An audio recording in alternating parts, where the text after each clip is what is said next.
All right, get ready. Because this deep dive, it's all about building a seriously awesome weekly plan. Yeah. You know that feeling Yeah. like Monday morning dread? Oh, yeah. We are going to tackle that Absolutely. head on. Head on. So to help us do that, Mm-hmm. we are diving in to some wisdom Yeah. from a couple of our favorite productivity gurus Productivity gurus. to help us design a week Okay. that doesn't just, feel manageable, Okay. but actually empowers you to get things done. Exactly. So to help us with that, Right. we've got Ryder Carroll, Okay. creator of the bullet journal method, Yeah. Love Ryder Carroll. and Myles Mochizuki, Oh, yeah. who is all about practical ways Right. to stick to your schedule. Yes. And they both have some seriously cool Yeah. strategies that I think you'll find super helpful. I think so, too. So let's start with Ryder Carroll. Okay. He talks about this idea of decision fatigue, Yes. which is something I think we can all relate to. 100%. Like, by the end of the day, Oh my gosh, yes. my brain is fried Probably fried. from making like a million little choices. All those micro decisions, Yes. they add up. Totally. You know what I mean? So Carroll's point is that every decision, no matter how small it is, takes a toll Yeah. on your mental energy. I agree. And when you're feeling depleted, Right. it's harder to stay focused and productive. Yeah. You know what I mean? You run out of steam. Totally. And so, It's a solution. Yeah. What do we do? like, how do we combat this decision fatigue? Right. So Carroll suggests we start with Okay. what he calls a mental inventory, which basically means you write down everything. Like literally everything. Yeah. Big or small. It doesn't matter how silly it seems. Like a brain dump. Totally. A brain dump, get it all out on paper. Okay. And I think the big thing is it's about getting some distance from those thoughts. Right. Instead of those thoughts swirling around in your head, Yeah. they're captured in a tangible form. Gotcha. Does that make sense? Yeah, it does. Okay, cool. So we've got everything written down. Right, we got it all down. Yeah. Then you can start to prioritize. Okay. And Carroll really emphasizes the importance of asking yourself a couple of key questions for each item on your list. Okay. So you're looking at your list Right. and say, okay, how important is this thing? Okay. Is it truly vital? Or is it just something I feel like I should do? Right. You know? Yes. It's kind of like filtering out the noise and focusing on what truly matters. Right. You know? And a lot of times Yeah. you find that some of those things that you thought were super urgent aren't actually necessary at all. Interesting. And just acknowledging that, it can really free up so much mental space. I like that. You know? Yeah. So Okay, so we've decluttered our minds. We've identified our priorities. we got our priorities straight. Now, how do we actually fit Yeah. it all into our week? Into our week. So this is where time blocking comes in. Okay. This is about assigning specific time slots Right. for different activities. I know you've heard of this before. I have. Have you? I've tried it, Okay. but I haven't always been successful with it. Sure. And it's all about like how do we actually make it work? Yeah. And the key is to treat those time blocks. Yeah. Like appointments you can't miss. Okay. You know, Carroll even talks about how time boxing, as he calls it,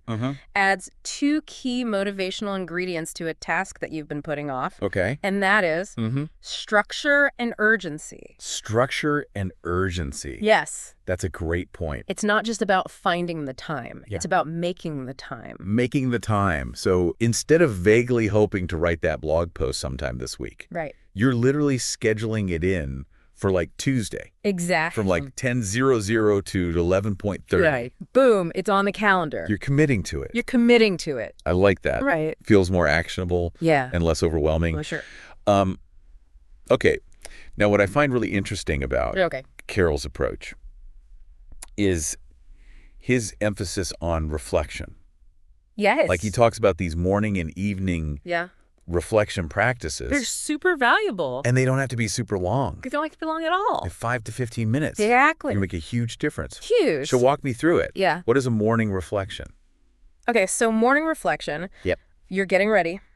You're reviewing your day's plan. Okay. You're connecting with your why. Your why. Your why for each task. Yeah. So you say, okay, I have this task on my list. Okay. Why is this important to me? What will achieving this task allow me to do or feel? Yeah. And he even suggests like visualizing yourself Oh, interesting. Successfully completing each task. I like that. Almost like a mental rehearsal for success. Yes. You know? Totally. And then in the evening, Okay. you take a few minutes to review your day. Right. Did you complete your planned tasks? Uh-huh. If not, why not?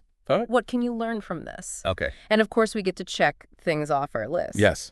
Always very satisfying. Oh, it is. But Carroll encourages us to go a step further. Oh, how so? He suggests asking yourself, why was this task important? Okay. Why am I doing this? Right. Why is this a priority? Okay. It's about staying connected to your bigger goals and intentions. Gotcha. So you don't lose sight of like the bigger picture. Exactly. Even when you're dealing with the day-to-day. Exactly. Okay, now there's one more part of Carroll's approach I want to touch on. Okay. Celebration. Yes. So important. Yeah, this is crucial. It's not just about feeling good. Right. It's about training your brain to associate productivity with positive emotions. There's actual science behind this. There is. Tell me more about that. So it all comes down to dopamine. Okay. It's a neurotransmitter associated with pleasure and reward. Oh. And when we experience something positive, Right.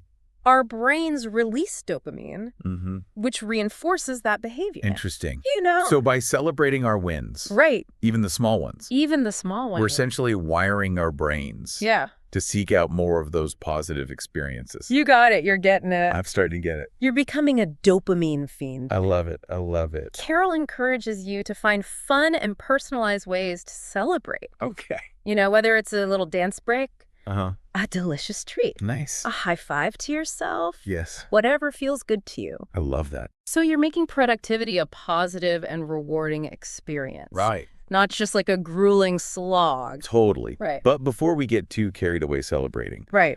we've got another productivity expert to explore. Yes. Myles Mochizuki. Myles Mochizuki. Yes. He's got a really interesting take on Okay. how to actually stick to a schedule, Yeah. even if you're not naturally disciplined. Okay. Let's hear it. Okay. I think we could all use a little help in that department. Yeah, me too. Welcome back to our deep dive. All right. So Myles Mochizuki. Yes. He is all about finding what works for you, Right. even if it's Yes. a bit unconventional. Yeah, he's got this three-level system Okay. for sticking to your schedule. Okay. And it starts with something we've already talked about. Okay. Time blocking. Time blocking. He's a big advocate of using a calendar to block out time Right. for different activities. You like scheduling time for your morning routine, Yeah. Right. work, exercise, meals, All that good stuff. all the good stuff. Yeah. Seems pretty straightforward. It is pretty straightforward. Right. But Mochizuki points out that for some people, Right. those digital calendar notifications just aren't enough. Yeah. You know, it's really easy to just dismiss a notification Oh, totally. and get sucked back into whatever you were doing. Oh, yeah. My phone is like a black hole of distractions. Exactly. So for those of us who need an extra little nudge, he introduces level 2. Level 2. The Master Weekly List. This sounds intriguing. Yeah. Tell me more about Okay, this Master Weekly List. At the beginning of the week, Okay. Mochizuki sits down and he physically writes out a list Okay. of all the major tasks he wants to accomplish. Okay. And get this, Yeah. he tapes it to his computer monitor. He like prints it out. He prints it out. That's so old school. But kind of brilliant. Right. Like, why do you think he does that? So he says it's important to create this list Okay. when he's in a productive mindset Right. so that he's less likely to make changes later on. So he's not like swayed by his... Yeah, exactly, based on like how he's feeling that day. Okay. But the real genius of this is that it's constantly visible. It's like a constant reminder It's a constant reminder. of what you need to get done that week. Right. No hiding from your to-do list when it's staring you It's right there. right in the face. Can't escape it. Exactly. And he combines this Okay. with time blocking. Okay. So he has the flexibility to choose when he tackles each task, Right. but he's still committed to getting it all done By the end of the week. by the end of the week. Okay, so that seems like Yeah. a good balance of structure Right. and flexibility. Exactly. I'm curious, what is Yeah. level 3. of this system? Okay, so if you're someone who really struggles Uh-huh. to start tasks on time, Okay. Level 3 might be just what you need. Okay. It's all about setting obnoxious alarms. Obnoxious alarms. Obnoxious alarm. Like, are we talking like ear-splitting sirens going off? All right, so he's talking about setting loud, attention-grabbing alarms for key checkpoints or must-do tasks throughout the day. Okay. You know, the kind of alarm you can't ignore. So it's like a jolt to snap you out of. Yes, exactly. A jolt. Whatever distracts. Get back on track. It suck you in. Yes. So he uses these alarms to reinforce those crucial routines. For example, he has alarms for waking up, breakfast, hitting the gym, shutdown ritual, and bedtime. So it's like creating this structured framework for his day. Exactly. Even if he's tempted to stray from the plan. He's got that external accountability. With those alarms. Interesting. And then he also uses these alarms in conjunction with time blocking to make sure he actually starts the tasks on time. So if he's blocked out like 2.0 to 3 p.m. to work on a project, he'll set an obnoxious alarm for like 1.55 to be like, all right, wrap it up. Time to transition. Get ready to focus. Yeah. I'm starting to see why he calls him obnoxious. Obnoxious but effective. Right? No more excuses. No more excuses. When that alarm goes off. Right. You know, I admire that he's so honest. Yes. About his own struggle. Yes, me too. With discipline. It makes it so relatable. It does. It makes these strategies feel more relatable. Like he's not just this productivity guru who just floats through his day. Effortlessly floats through his day. Right. He's like checking things off his list. This is what I actually do. This is what works for me. I struggle with this, and this is how I deal with it. And it's not always pretty. But it works. But it works. You know, and I think what's so important about all of this. Yeah, what is it? Is it like the takeaway is the importance of finding what works for you. 100%. Like experiment with different approaches. Try different things. Customize them. Yeah. To fit your needs and preferences. See what sticks. And don't be afraid to throw out what's not working. If it's not working, ditch it. Like Ryder Carroll said. Uh-huh. Any system that becomes too complicated or bogs you down. Yeah.